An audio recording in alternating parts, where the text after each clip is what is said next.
Sua história vende quando você escreve bem, ok? Guarde isso. Sua história vende, ou seja, ela é capaz de ser fixada na mente do leitor, desde que quando você escreve bem. Por que isso?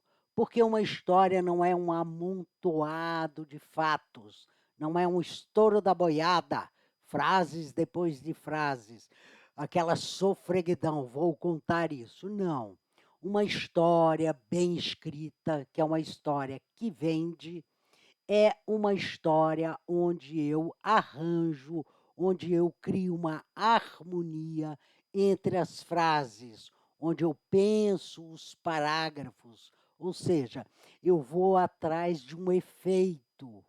Eu tenho consciência que estou querendo causar um efeito na mente e no coração da minha audiência, dos meus leitores. É um engano pensar que para contar uma boa história, para escrever uma história que vende, eu preciso de fatos mirabolantes, de fatos excepcionais. Não, eu posso escrever sobre fatos do cotidiano, acontecimentos do dia a dia. Eu posso contar dos bastidores do meu trabalho, que são muito simples, mas é a maneira com que eu vou contar, a maneira com que eu vou escrever que vai fazer a diferença. Por que que alguém vai parar numa postagem minha? Vai parar se ela estiver bem escrita, ou seja, se ela de fato estiver comunicando ao leitor a minha intenção, a minha mensagem principal. Tanto é verdade que grandes escritores e grandes escritoras às vezes falam de uma mosca, falam de um alfinete, falam de uma coisa extremamente banal, mas escrevem tão bem esse alfinete, essa mosca, que transforma aquilo num texto capaz de ficar fixado na mente dos leitores. É assim que a coisa funciona. Não tem receita, não tem milagre. Uma história vende quando você escreve bem. Então vem, claro, a segunda pergunta. Mas o que que é escrever bem? Então vamos lá. Escrever bem é conseguir um texto que chame a atenção do seu leitor. Então, escrever bem é isso, é comunicar para as pessoas uma intenção, uma ideia. E olha, não importa se você está escrevendo acerca de um produto, de um curso, de uma mentoria, ou acerca de você mesmo. Você está ali contando uma história que é sua. Não precisa só ser sua. Você pode escrever uma boa história contando um acontecimento de outra pessoa. Você pode falar dos seus pais, você pode falar da sua companheira, do seu companheiro, dos seus filhos. Não importa. Não, isso de fato não importa.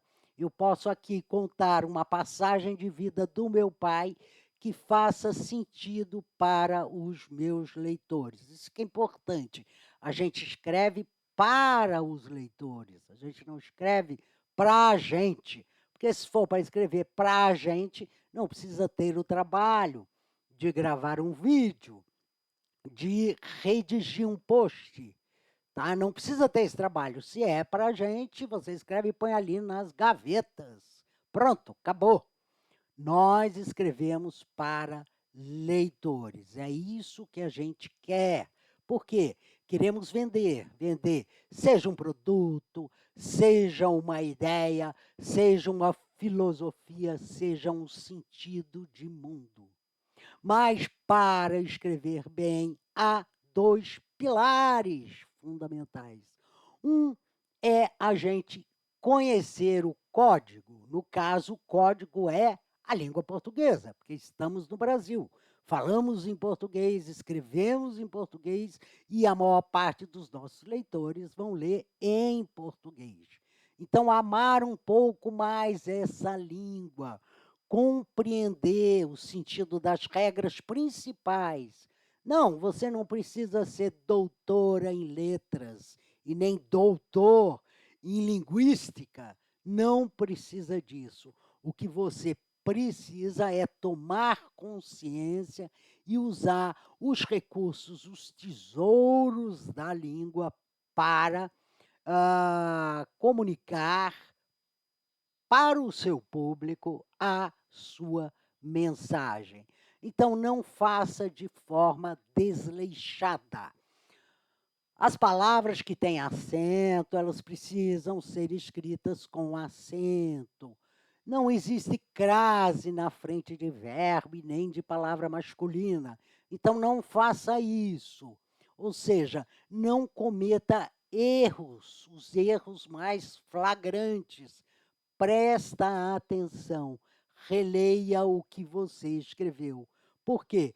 Porque a gramática é o chão da casa. Tá? A gramática nada mais é do que as boas relações entre palavras, frases e parágrafos. Para isso que ela existe. Mas esse é o primeiro pilar. O segundo pilar, aí é você, é a sua imaginação, são as suas preferências. Como? Como que eu vou escrever uma história que vende? Como eu vou fazer isso? Esse é o momento da entrega, é o momento que você tem que ser você mesmo, você mesma. As pessoas já estão cansadas na internet de ver textos sempre iguais, como um looping, como se houvesse uma receita única, então todo mundo passa a escrever da mesma maneira. Caminho errado, caminho errado. Essa história não vai vender. Por quê? Porque ela está muito parecida, ela está igual a todas as outras histórias. Não. A história é sua, a escrita é sua. E cada um de nós vamos escrever de uma forma única, porque nós somos pessoas únicas, assim como a minha voz, né? Só eu tenho essa voz. Tem gente que vai ter voz parecida? Sim, muita gente vai ter voz parecida, mas ela não é igual. Cada um tem a sua voz, cada um tem a sua escrita. Então, antes de mais nada, uma história que vende, ou se você quiser escrever histórias que vendem, você tem que se empoderar, você tem que acreditar em você e, naturalmente, observar a boa escrita. Observar, quer dizer, não faça essas várias abreviações, né? Você vira VC. Olha, isso pode ser legal quando você está falando com a sua turma, com a sua galera no WhatsApp. Mas quando você quer escrever mesmo no WhatsApp uma história que o leitor preste atenção, você vai ter que usar corretamente a língua portuguesa. Todo mundo sabe escrever você, né? Não precisa ser um gênio para fazer isso. Observe, por exemplo, a concordância. É muito ruim ler uma frase com um defeito de concordância. É tudo uma questão de observação. Veja, você não precisa saber os nomes, você não precisa saber, esse é um advérbio, esse aqui é um verbo irregular. Esse aqui outro. Não, você não precisa dos nomes, tá? Dos nomes técnicos. Você precisa ter essa familiaridade com a língua. Tá, você olha e diz, não, isso está certo. Você pode até não saber explicar por que aquilo está certo ou por que aquilo está errado, mas você vai perceber quando o seu texto, o seu pequeno texto, vai ficando redondo. Não é só a cerveja que desce redondo, um texto, um bom texto também desce redondo. Então, a próxima vez, hoje mesmo, quando for fazer o seu próximo post, não importa em que rede ele vai aparecer, mas pense nisso. Vá com calma. Ponha uma palavra depois de outra, uma frase depois de outra. Observe a pontuação. Use os acentos necessários. Ah, tenho dúvida. Vá no Google, dê um Google. Olha lá, sua dúvida será respondida. Ou seja, nada de estouro da boiada, porque o estouro da boiada só deixa poeira. Ok? Então é isso aí. Eu sou a Fernanda Pompeu, criadora da Escola Acelera Texto para escrever no digital. Gostou do vídeo? Curta! Não está inscrito no canal ainda? Se inscreva para que o canal cresça e possa chegar a muito mais pessoas. Também aí embaixo eu vou fazer um convite para o grupo no WhatsApp, um grupo seguro que chama-se Fora da Gaveta. E lá você vai receber conteúdos exclusivos. Grande, grande abraço!